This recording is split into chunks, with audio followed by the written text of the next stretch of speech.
Lecture de la première lettre de Saint Paul, apôtre aux Corinthiens. Frères, l'Esprit scrute le fond de toutes choses, même les profondeurs de Dieu.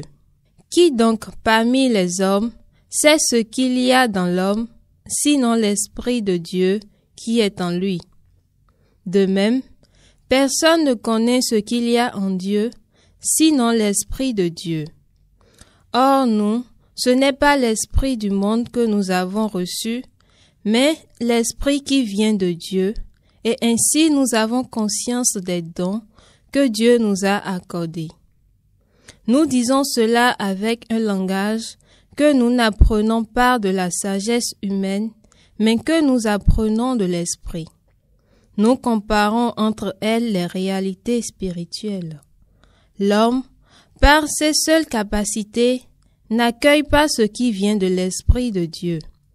Pour lui, ce n'est que folie, et il ne peut pas comprendre, car c'est par l'Esprit qu'on examine toutes choses.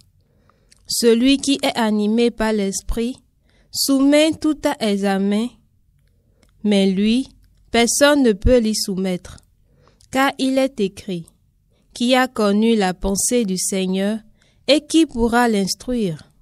Eh bien nous avons la pensée du Christ. Le Seigneur est juste en toutes ses voies. Le Seigneur est juste en toutes ses voies. Le Seigneur est tendresse et pitié, lent à la colère et plein d'amour. La bonté du Seigneur est pour tous, sa tendresse pour toutes ses œuvres. Que tes œuvres, Seigneur, te rendent grâce et que tes fidèles te bénissent. Ils diront la gloire de ton règne, ils parleront de tes exploits. Ils annonceront aux hommes tes exploits, la gloire et l'éclat de ton règne. Ton règne, un règne éternel, ton empire pour les âges des âges. Le Seigneur est vrai en tout ce qu'il dit, fidèle en tout ce qu'il fait. Le Seigneur soutient tous ceux qui tombent, il redresse tous les accablés. Évangile de Jésus-Christ selon saint Luc.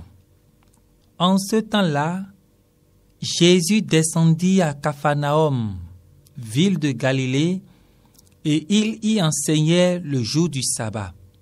On était frappé par son enseignement, car sa parole était pleine d'autorité. Or, il y avait dans la synagogue un homme possédé par l'esprit d'un démon impur, qui se mit à crier d'une voix forte, « Ah, que nous veux-tu, Jésus de Nazareth? Es-tu venu pour nous perdre? Je sais qui tu es.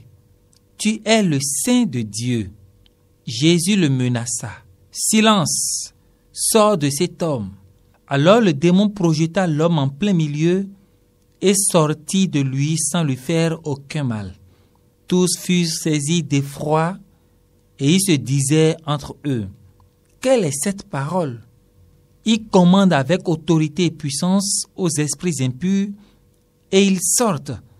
Et la réputation de Jésus se propageait dans toute la région.